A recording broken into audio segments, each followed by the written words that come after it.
शिवचैतन्य मित्रमंडळ आयोजित सार्वजनिक गणेशोत्सव गेल्या 53 वर्षापासून आनंदात आणि भक्तिभावाने गणेश उत्सव साजरा करत आहे।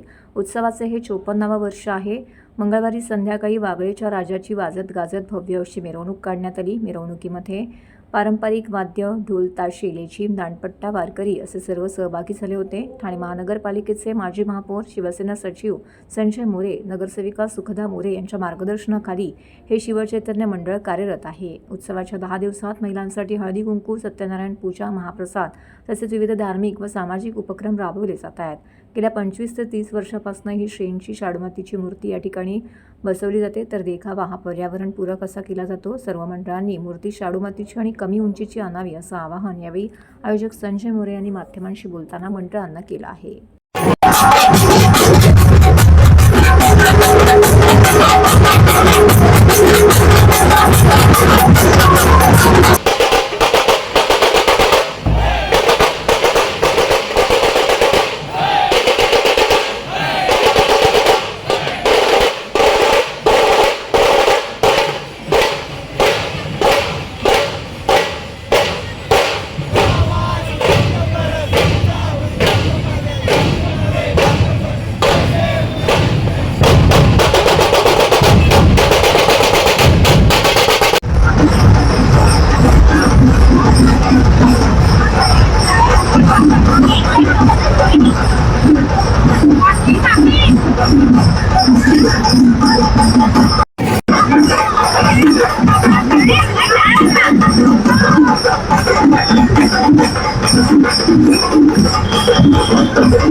वागळेचा राजा आहे, त्यामुळे राजाची शान जशी आहे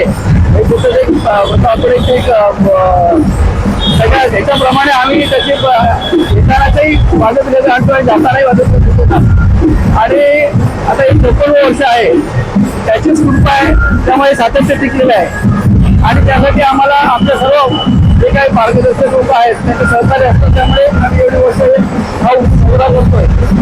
या उत्सवाच्या माध्यमातून मी सगळ्यांना विनंती करेन की आपण पाहताय की गेले अनेक वर्ष म्हणजे 25-30 वर्षांनी आम्ही ही मूर्ती जी आहे ही ठेवलेली आहे 4-3 फुटाची शाडू, आणि हा जो विषय आहे तो जोपर्यंत सुटत नाही, परंतु सगळ्या म्हणजे मूर्तीकरांना मी विनंती करतो की आपण या बाप्पाच्यामुळे आज आपण आपलं चालतोय, तर त्या बाप्पाच्या मूर्त्या त्याचे पावित्र्य राखून केल्या तर छोट्या मूर्त्या जर केल्या तर नक्कीच त्या शेवटी त्यांना जर मंडळांना जर ऑप्शनच नसेल आणि मूर्तीकारच मोठ्या मूर्त्या बनवतील आणि त्याची नंतरची जी अवहेलना होते ती टाळली जाईल, तर तिला पावित्र्य मांगल्य टिकवण्यासाठी जर छोटी मूर्ती असेल तर खूप चांगलं होईल आणि ती शाडूची पण करता येईल। त्याच्यामुळे माझ्या मोठ्या मूर्त्या शाडूच्या होऊ शकत नाही, त्यामुळे सगळ्यांनी मंडळांना मी मंडळाचा कार्यकर्ता आणि मला जी काही जो आहे घडलोय या मंडळाच्या माध्यमातून घडलेलं आहे, त्यामुळे सगळ्या मंडळाच्या कार्यकर्त्यांनाही मूर्तीकरांनाही मी विनंती करेन की अपील करेन की तुम्ही मूर्ती आता आज बाप्पा आलाय, बाप्पांनी पण त्यांना सुबुद्धी द्यावी की त्यांचं जे काय रूप आहे काय कधी कधी बघतो आम्ही की बाप्पाचं रूप आहे ते बाप्पाचं तसंच पाहिजे, तर कधी महाराजांकडे कधी वेगळ्या एका रूपात ते करतात, तर ते कृपया टाळावं आणि जी मांगल्य मूर्ती जी आहे तशीच मूर्ती जर त्यांनी केली आणि छोट्या मूर्त्या केल्या तर त्याचं पावित्र्य असतंय, ते मांगलेलं असतंय। तर ही सगळ्यांना मी आपल्या माध्यमातून सगळ्या कार्यकर्त्यांना, गणेश भक्तांना आणि मूर्तीकारांना अपील करतो।